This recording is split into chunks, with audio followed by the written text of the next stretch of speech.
इस समय हमारे साथ है मान्यू दोषी। और आपने इनको बहुत सारी सीरीज और फिल्मों में देखा होगा। बहुत जल्द ये एक फिल्म भी प्रोड्यूस करने वाले हैं। तो welcome to film window. Hi, thank you Hina. Thanks a lot. Manyu, सबसे पहले तो मैं जानना चाहूंगी कि एक्टर, और अगर मैं गलत नहीं हूं तो आप सिखाते भी हैं, आपका इंस्टीट्यूट भी है एक्टिंग का, राइट? जी, मैं सिखाता हूँ। मेरा ऐसे कोई इंस्टीट्यूट नहीं है, but I teach at a lot of institutes. Okay. और जी। अब एक फिल्म भी प्रोड्यूस करने वाले हैं आप? जी, अब उसकी कहानी अभी लिखी जा रही है। एक किसी एक नाटक का एडेप्टेशन है, जिसके बारे में मैं फिलहाल कुछ ज्यादा बता नहीं सकता।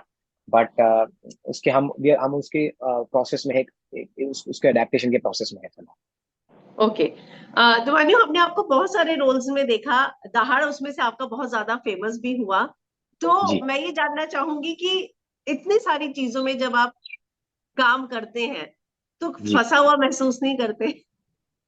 नहीं, इनफैक्ट मैं सोच मेरे लिए तो ये आशीर्वाद है, फंसे हुए से ज्यादा। बिकॉज मैं अपने आप को पूरे समय, जिस चीज के लिए मैंने पढ़ाई की, जिस चीज के लिए मैंने 4 साल देश के बाहर पढ़ाई की, 3 साल काम किया, और फिर आके अगर मुझे वही 24 घंटे करने मिलता है और अलग अलग रूपों में, तो मैं सच में अपने आप को फॉर्चुनेट मानता हूँ कि यार मैं इतने लेवल्स पे इस आर्ट को एक्सप्लोर कर पा रहा हूँ। और ना ही जस्ट एक्सप्लोर कर पा रहा हूँ, पर टीचिंग और थिएटर के थ्रू मैं फिर से दे पा रहा हूँ। क्योंकि जब मैं मुंबई से निकला, मैं बहुत ही मिडिल क्लास से एक बैकग्राउंड से हूँ। मैं बिल्कुल नहीं कह सकता कि मैं बहुत गरीब था, पर मैं बिल्कुल सरकारी स्कूल का पढ़ा हुआ बच्चा हूँ। कि मम्मी डैडी बिल्कुल उतना कर सकते थे जितने जरूरत थी। उसके बावजूद जब मुझे मौका मिला पहले स्वीडन जाने का, वहां से स्कॉलरशिप मिलके मैं यूएस गया, तब मुझे ये महसूस हुआ कि हमारे पास, एटलीस्ट जब मैं बड़ा हो रहा था, तो हमारे पास वो उतने रिसोर्सेज, इतनी ओपनिंग्स नहीं थी। तो मैं जब आकर, जब मैं वो सिखा पाता हूँ, जब मैं शेयर कर पाता हूँ, तो मुझे एक बहुत कमाल का सुकून मिलता है। मुझे लगता है कि यार ये बहुत ही बढ़िया एक शुरुआत है, या एक एक एक मूवमेंट है, जो जो हम काफी सारे आर्टिस्ट हैं, तो मुझे बड़ा मजा आता है एक्चुअली। हम्म। और अगर मैं गलत नहीं, आपने थिएटर भी बहुत सारा किया है? जी, मैंने शुरुआत तो मुंबई यूनिवर्सिटी से हुई थी। मराठी थिएटर से मेरी शुरुआत हुई थी। तो उसकी वजह से काफी एक जो कुछ डायरेक्टर्स जिनके साथ मैंने काम किया, उनसे मेरी काफी अच्छी फाउंडेशन की शुरुआत हुई थी। फिर मैं स्वीडन चला गया। 1 साल तक मैंने वहाँ फिजिकल थिएटर की पढ़ाई की। ग्रोतोव्स्की, जो पोलिश थिएटर में एक मास्टर थे, तो उनके जो स्टूडेंट थे उनके साथ मैंने पढ़ाई की। और फिर मुझे एक मौका मिला कैलिफोर्निया में। एक स्कूल है जहाँ मास्टर्स का प्रोग्राम था 3 साल का। तो ओके। वहाँ मुझे उन्होंने उनके दो, एक 1 ईयर डिप्लोमा और 3 साल का मास्टर्स होता है। तो मैं 1 साल का डिप्लोमा करने गया, फिर स्कूल ने मुझे इनवाइट किया कि आप मास्टर्स कंटिन्यू कीजिए हमारे साथ। तो उस वजह से मुझे एक काफी अच्छी स्कॉलरशिप भी दी उन्होंने, जिस कारण मैं काम और पढ़ाई ये करके मुझे एक मौका मिला in physical theatre, world theatre, सारे फॉर्म्स एक्सप्लोर करने का। अ, तो ये बेसिकली मेरी पढ़ाई की एक जर्नी, थिएटर की जर्नी रही है। या तो मानियो, थिएटर लाउड कर देता है? क्योंकि बहुत सारे एक्टर्स कई बार इस बात की कंप्लेन करते हैं कि थिएटर कई बार लाउड बहुत कर देता है आपकी एक्टिंग को। आप ये ना ऑडियंस से इंटरैक्ट करते हैं, कैमरा से नहीं। जी, ये सबसे बड़ा एक, मैं कह रहा हूँ, या तो एक मिसअंडरस्टैंडिंग है, या एक ओके। मिसकंसेप्शन है कि थिएटर कुछ नहीं करता। थिएटर जो आप पढ़ते हो, थिएटर सिर्फ एक सच्चाई का एक्सप्लोरेशन है। आप भले ही गुरतौस्की सीख लीजिए, माइजनर सीख लीजिए, मेयर होल सीख लीजिए, चेकॉफ सीख लीजिए, आप सारे टेक्निक सीख लीजिए, वो सब आखिर में एक सत्य की तरफ आते हैं। They all come to the same truth. बस हम इंसान अलग है, हमारे एप्टीट्यूड्स अलग है, हमारी पर्सनैलिटीज अलग है।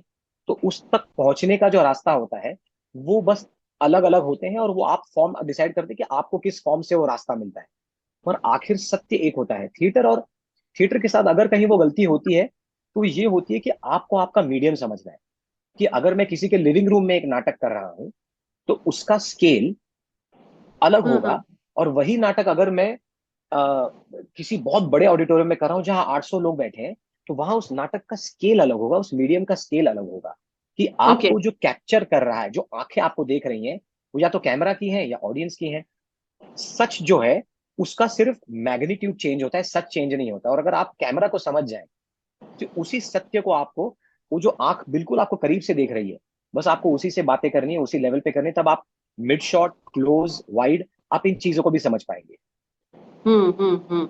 तो कोई आप एक सेट तरीका नहीं है। आपने जिस तरीके से समझाया, मुझे वाकई में बहुत ही ब्यूटीफुली आपने एक्सप्लेन किया इस पूरे प्रोसेस को। मैं ये भी जानना चाहती हूँ, आपने जैसे कि बोला, मतलब काम पे भी हम बात करेंगे, लेकिन ये जो प्रोसेस जी। आप बता रहे हैं मुझे बहुत जी। इंटरेस्टिंग साउंड कर रहा है। मैं ये जानना चाहूंगी, is there any right age for acting? क्योंकि आप पढ़ाते भी हैं, आपने खुद उसको पूरा ये किया है, जिया है। मुझे ये ना आपने बहुत बढ़िया सवाल पूछा, सच बता रहा हूँ। क्योंकि ये ना एक परसेप्शन की बात है, ये अपने एक पॉइंट ऑफ व्यू की बात है। मैं नहीं कह सकता कि सही गलत है। अगर आप मुझे पूछें तो मुझे लगता है कि कम से कम बच्चा जब तक 13 से 14 साल का नहीं होता है, तब तक उसने सिर्फ कहानियां, स्टोरी टेलिंग करनी चाहिए।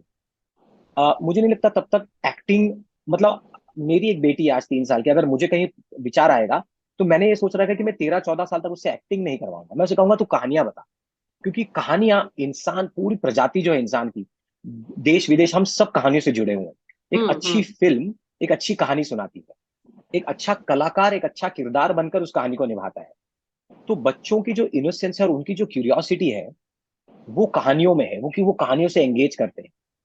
और जब वो थोड़ी सी कहानियां सुनाना समझ जाए, तो वो कहानियों में वो किरदार बनना शुरू कर देते हैं। और जब मुझे लगता है कि उनका वो जब अपने आप उस मेच्योरिटी पे आने लग जाते हैं कि अब इस कहानी को और मजेदार करने के लिए एक किरदार मैं समझ गया, तब उन्हें किरदारों की पहचान, तब उन्हें कैरेक्टर को इंट्रोड्यूस करना चाहिए, ताकि फिर वो उस कैरेक्टर के चक्कर में वो उस मास्क ना पहने, और वो कैरेक्टर वेरी की एक गुड। जर्नी को ऑर्गेनिकली समझे। क्योंकि कई बार हम्म। क्या होता है, आप देखेंगे बच्चे जब नाटक करते हैं तो एक अलग सुर लगाने लग जाते हैं। नाटक का सुर लगता है, एक्टिंग का सुर लगता है। वो मुझे मुझे लगता है इसीलिए क्योंकि उनकी उम्र नहीं है वैसा करने की। तो मेरा मानना यह है कि मुझे अगर कोई पूछे तो मैं कहूंगा यार हाँ, 14 साल के बाद आप, 14 साल के बाद एक्टिंग की बात, भाषा सीखते हैं, तब तक कहानियां सुनाते हैं। और मुझे लगता है कि अच्छे एक्टर्स जो हैं वो आजीवन कहानियां सुनाते हैं अपनी, और वो हम्म। कैरेक्टर के द्वारा सुनाते हैं। तो ये मेरा वेरी सच ट्रू। में एक पॉइंट ऑफ व्यू है एक्टिंग के लिए। वाह। वाह, मैंने इसलिए सवाल भी ये पूछा क्योंकि मैं आजकल के भी कई यंग एक्टर्स को हम देखते हैं, तो मुझे लगता है कि यार जी। आप पढ़ाई कंप्लीट कर लेते, कॉलेज कर लेते, मतलब जी। फिर कई बार लगता है कि शायद मेन लीड्स नहीं मिलते होंगे, या हम लोगों की डिमांड इस तरीके की है सिनेमा में कि आपने एकदम यंग दिखना है। तो मुझे कई बार लगता है कि पढ़ाई छोड़ के जब ये आ जाते हैं तो क्या मजबूरी होती है, क्योंकि लगता है कि अभी लीड रोल्स मिलेंगे, या फिर काम करने की घाई होती है? हाँ, बहुत सारी चीजें हैं हमारे, आप अगर आप देखें तो एक डर होता है, एक अ, आकांक्षाएं होती हैं, एक एक मिस इन्फॉर्मेशन होती है। अगर पढ़ाई जरूरी नहीं होती तो राष्ट्रीय नाट्य विद्यालय में ग्रेजुएशन कंपलसरी नहीं होता। राष्ट्रीय नाट्य विद्यालय वो इंस्टीट्यूशन है, आज मैं एनएसडी में जाकर भी जब सिखाता हूँ, यस। तो वहाँ वहाँ बिहार का एक किसान भी मेरा स्टूडेंट है, वहाँ बम्बई का एक कॉलेज का स्टूडेंट भी, और सारे विभिन्न प्रदेशों से और अलग अलग बैकग्राउंड से सारे आए हैं, जिनके लिए सरकार कहती है कि आप, हम आपको पैसे देंगे, आप पढ़िए। मुद्दा हम्म। पैसा नहीं है, मुद्दा शिक्षा है। यस। मगर वहां भी ग्रेजुएशन एक बेसिक नेसेसिटी है, क्योंकि मुझे लगता है कि उसका एक कारण भी यह है कि थिएटर, इंसान और acting is also about sharing life experiences. कि जितने आपके लाइफ के एक्सपीरियंस होंगे उतने आप शेयर कर पाएंगे। ट्रू। एक्टिंग, मुझे नहीं लगता एक्टिंग कोई ओरिजिनल चीज है। एक्टिंग, हम चाहे जितनी एक्टिंग कर लें, वो सारी रेफरेंसेस से हैं, वो लाइफ के रेफरेंसेस से हैं। ट्रू। ट्रू। तो पढ़ाई, इंस्टीट्यूशन, कॉलेज, एजुकेशन, इतिहास, भूगोल, मैथमेटिक्स, ये सारे हमारे अलग अलग सेल्स को, अलग अलग इंद्रियों को ट्रिगर करते हैं, और वो हमारे लाइफ एक्सपीरियंसेस बनते हैं। कि हम हम्म। बातें, जब हम मुहावरे भी कहते हैं तो जीवन का गणित समझ नहीं आया कहते हैं, you know the science of love, we talk about these things. तो अगर हम, मुझे लगता है कि एजुकेशन बहुत इंपॉर्टेंट है, आप चाहे कुछ भी कर लें। मैं ये नहीं कह सकता कि आप एजुकेशन छोड़ के आ गए वो गलत किया, पर मैं ये भी नहीं कह सकता कि एजुकेशन, मैं मानता हूं कि, जानता हूं कि एजुकेशन बहुत जरूरी भी है जीवन में, क्योंकि वो आपकी लाइफ लाइफ के, अब आपको चॉइस देता है कि आप इस तरह से भी देख सकते हो, आप चीजों को उस तरह से भी देख सकते हो। और मेरे ख्याल से आर्टिस्ट की खूबी और आर्टिस्ट की जिम्मेदारी यही है कि वो बहुत सारे दृष्टिकोणों से एक चीज को देख सके ताकि वो दिखा सके। हम्म। True true. तो मानिए अगर मैं आप ही की बात करूं, तो जब आप जी आए, तो क्या फर्स्ट ब्रेक मिलना, जो अगर मैं गलत नहीं तो लव फर्स्ट केयर फिट के साथ था आपका, जी जी। मुश्किल था? आ, मेरे मेरे कहानी में अगर देखा जाए तो मुश्किल अ, इतना नहीं था मेरे लिए, क्योंकि वो योग योग जुड़ गए मेरे लिए एक हिसाब से, क्योंकि मैं थिएटर कर रहा था, मैं हाँ। वर्कशॉप सिखा रहा था, मुझे नाटकों में मजा आ रहा था। और मेरे साथ हुआ यूं कि मैं सच उनका नाम भी लेना चाहूंगा, क्योंकि हनी त्रेहान मुझे मिले कहीं, एक नाटक हम देख रहे थे, हमारी बातचीत हुई, तो उन्होंने कहा अच्छा, वो बड़े इंटरेस्टेड थे, उन्होंने कहा आइए मैं कुछ ऑडिशन कर रहा हूँ, मेरे ऑफिस में आ जाइए। मुझे आज भी याद है, हम एक इस वोडाफोन की कोई एड टेलीविजन कमर्शियल थी, जिसमें सिर्फ एक छोटी सी बात थी कि एक बंदा है जो फोन पे किसी को जोक सुना रहा है, और उसे इतनी हंसी आ रही कि वो आधे जोक में हंसे जा रहा है, वो जोक ही नहीं कंप्लीट कर पा रहा। और मैंने उनके साथ वो टेस्ट किया, और मुझे बड़ा मजा आया। और उसके बाद वो एड मुझे मिली नहीं, पर हनी त्रेहान जी ने उस एड को, उन्हें बहुत मजा आया उस एड में। और उन्होंने जब मेरी मुझे उन्होंने काफी इंस्पायर किया, काफी मोटिवेट किया कि यार आपको आपको करना चाहिए यार कुछ और। मैं ना तब तक सोच नहीं रहा था इतना। अ, तब उन्होंने मुझे पहली फिल्म के लिए बुलाया, लव फर्स्ट वर्कउट के लिए। इनफैक्ट मेरी दूसरी फिल्म जब हुई फोटोग्राफ, उसमें भी हनी भाई ने ही मुझे इंट्रोड्यूस करवाया रितेश बत्रा जी से। अच्छा। फिर और मेरी तीसरी फिल्म भी जब मैंने की, वॉरियर क्वीन ऑफ झांसी, जो एक इंटरनेशनल प्रोडक्शन थी, वहां भी हनी त्रेहान जी ने मुझे बिल्कुल मुझे सपोर्ट किया। तो मैं बिल्कुल अपने आप को बहुत फॉर्चुनेट मानता हूँ कि इन और तीनों इतने बढ़िया एक्सपीरियंस अलग अलग, कि जिनके लिए मैं ना कि उन 3 ब्रेक्स के लिए, बट उन्होंने मुझे कहीं ना कहीं एक एफर्मेशन भी दिया कि यार नहीं यार, तुम पढ़ के आए हो, तुम करके आए हो, और you have something to offer. Hmm. तो मेरे लिए तो वो शुरुआत जो उन्होंने की थी, वो हिम्मत आजीवन मुझ में रहेगी, चाहे मैं काम हाँ। कम करूं या ज्यादा करूं। उसके बाद आपने पीछे मुड़ के नहीं देखा? नहीं पीछे मुड़ना ही, हाँ नहीं पीछे मुड़ के नहीं देखा, मैंने काम ज्यादा नहीं किया उसके बाद भी, बीच में यस। ब्रेक हुआ। मैं वही पर मैं अपने पूछने आप को, वाली थी कि जी, चूजी हैं आप या? थोड़ा बहुत चूजी, मतलब मुझे ऐसा लगता है कि कहीं ना कहीं ऐसे किरदार हैं जिनको मैं बहुत बखूबी निभा पाऊंगा, और जो मेरे लिए बने हैं। मैं बिल्कुल यूनिवर्स में और मैं एनर्जी में बहुत बिलीव करता हूँ, और मुझे लगता है कि मेरे हिस्से का मुझे मिलना है, और हर किसी के हिस्से का मिलना है, थोड़ा आगे पीछे मिलना है। पर मुझे अपने आप में उतनी अवेलेबिलिटी और उतनी बुद्धि और जागरूकता रखनी पड़ेगी कि जब वो मेरे सामने आए, तब मैं बिल्कुल दिल से हाथ फैला के मांग लूं कि यार ये मुझे करना है, ये मुझे करने दीजिए। और उस वक्त अगर मेरा दिल किसी से जुड़ पाए, तो वो काम मुझे मिल जाएगा, इसकी ये मुझे, मैं इस भरोसे पे ओके। चलता हूँ मैं। तो बीच में ऐसा हुआ कि कुछ काम आ रहे थे जिसमें मुझे मजा नहीं आ रहा था, तो मुझ में वो सवाल आया कि मैं क्यों कर रहा हूँ ये। मैं थिएटर भी पढ़ा रहा हूँ, मुझे मजा भी आ रहा है, मैं नाटक भी कर रहा हूँ। तब मुझे ऐसा लगा कि शायद से अगर मैं थोड़ी सी हिम्मत रखूं और अ, अच्छा। डरूं नहीं, कि एक हम्म। आर्टिस्ट का काम ही क्या है। मतलब मैं अपने आप में जब अपने स्टूडेंट्स को कहता हूँ, मुझे लगता है कि यार इंजीनियर जो है वो ब्रिजेस बनाता है, वो रास्ते बनाते हैं, वो मशीनें बनाते हैं। डॉक्टर्स जो हैं वो लोगों की बॉडीज पे काम करते हैं। साइंटिस्ट हैं वो केमिकल्स के साथ। तो आर्टिस्ट काम क्या करते हैं? जो आर्टिस्ट है, जो थिएटर वाला है, जो एक्टर है, उसका काम क्या है? अगर हमारा कोई काम नहीं, हमारा पर्पस नहीं है, तो हम रेलेवेंट नहीं है। तब मुझे कोई हमेशा बात आती है कि हमारा काम है इंसान बनना, हमारा काम है इंसान को समझना, हमारी इमोशंस को समझना, हमारी साइकोलॉजी को समझना। और अगर मैं अपने आप को ही नहीं समझ पाता हूँ, और मैं एंशियस हो जाता हूँ, और मैं डर जाता हूँ, और मैं वो सारी चीजें करता हूँ, तो मैं कहीं ना कहीं एज एन आर्टिस्ट गड़बड़ कर रहा हूँ, मैं अपने फॉर्म को गड़बड़ कर रहा हूँ। तो मुझे लगा कि हम्म। नहीं, मुझे भरोसा रखना चाहिए। I have to learn the art of patience, and I have to keep the gracefulness of time. I have to be graceful to time, and then time will be graceful to me. और कहीं ना कहीं वो विश्वास मेरा strong हुआ जब दहाड़ मुझे मिल गई करने, जिसमें आपको बहुत अप्रिशिएट किया गया था। जिसमें मैं बहुत बहुत ज्यादा लकी रहा हूँ, in terms of right from day one till. मुझे नहीं पता था कि मुझे इस तरह का एप्रिसिएशन मिलेगा दहाड़ से। हम्म। तो मैं बहुत ही उससे हम्बल्ड हूँ, और बहुत मुझ में ऊर्जा आई है उसके बाद फिर से। पर मैंने देखा आपने जिन एक्टर्स के साथ काम किया है, मतलब जी नवाज हो जाए, गुलशन देवरा हो जाए, विजय वर्मा हो जाए, ये सब जी बहुत ही मतलब फैंटास्टिक एक्टर्स की कैटेगरी में आते हैं। यहाँ तक कि आपने जब स्टार्ट किया विक्की कौशल, अभी जी, तो विक्की, एब्सोल्युटली है ना? तो एब्सोल्युटली। बाय लक आपको प्रोजेक्ट ऐसे मिले, लेकिन आपकी बात से मुझे लगा कि आपके पेशेंस की वजह से भी आपको ऐसे प्रोजेक्ट्स मिले। हाँ, ये मैं कहता हूँ दोनों ही है। मुझे लगता है सारी चीजें, ब्रह्मांड जो है वो ऐसे अलग अलग तरीक जगहों से चीजें भेजता है आपके पास। अगर आप बस, आप सही, हम्म। अगर आप कलेक्ट कर लें सही से, तो फिर वो ब्रह्मांड आपके साथ मुस्कुराता है। या तो इसमें से कौन सा प्रोजेक्ट करने में आपको सबसे ज्यादा मजा आया, जो आपने सोचा था नरेशन के समय कि इतना मजा आएगा, ऐसा सोचा नहीं था, लेकिन जब किया तो कुछ अलग ही चीज मतलब आपने एक्सपीरियंस की हो? आ, अगर मैं बिल्कुल सच कहूं तो दहाड़। ओके। दहाड़ में मतलब लव पर स्क्वायर फुट में मुझे बहुत मजा आया। मेरा पहला प्रोजेक्ट था और मुझे कॉमेडी करने मिली। तो और कॉमेडी, मैं राष्ट्रीय नाट्य विद्यालय में आज भी कॉमेडी सिखाता हूँ। मैं काफी कई स्कूलों में कॉमेडी सिखाता हूँ। ओके। काफी सारा, अब जो फिल्मों का एक गणित होता है, कभी कुछ चीजें एडिट होती हैं, कुछ रहती हैं, कुछ नहीं बचती हैं। मेरा ज्यादा पार्ट बचा नहीं उस फिल्म में। पर जब हमने शूट की थी तो मुझे बहुत मजा आया था। कि आनंद तिवारी बहुत कमाल के निर्देशक हैं, यंग हैं। उनकी उनकी जो कनेक्शन है, विकी कौशल कमाल के सीन पार्टनर है। मतलब वो बहुत ही जेनरस हैं। तो वो एक्सपीरियंस कमाल का रहा। जब मैंने फोटोग्राफ की तो उसमें मैंने एक सीन किया था सानिया मल्होत्रा के साथ।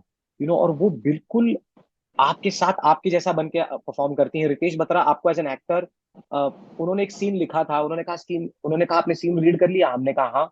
फिर उन्होंने हमसे इम्प्रोवाइज करवाया और उन्होंने एक रिकॉर्डर ऑन कर दिया। मैंने और सानिया ने वो सीन रिहर्स किया, और जब हम सेट पर आए तो उन्होंने उस इम्प्रोवाइजेशन के बेसिस पर नई स्क्रिप्ट बना दी थी। तो मुझे वो हम्म। बहुत ही इंटरेस्टिंग लगा, क्योंकि फिर वहां एक एक्टर भी चैलेंज होता है और एक एक्टर इंस्पायर भी होता है। तो यस। अगर आप अपना होमवर्क करके नहीं आए हो, तो it's a great lesson for you कि आप अपने मुंह के बल गिरे हो, आपको कुछ सीखने मिला। पर अगर आप अपना होमवर्क करके आए हो तो वो आपको इतना इंस्पिरेशन देता है कि आप अगली बार भी जब सेट पर पैर रखते हो तो आप और ज्यादा होमवर्क करके आना चाहते हो।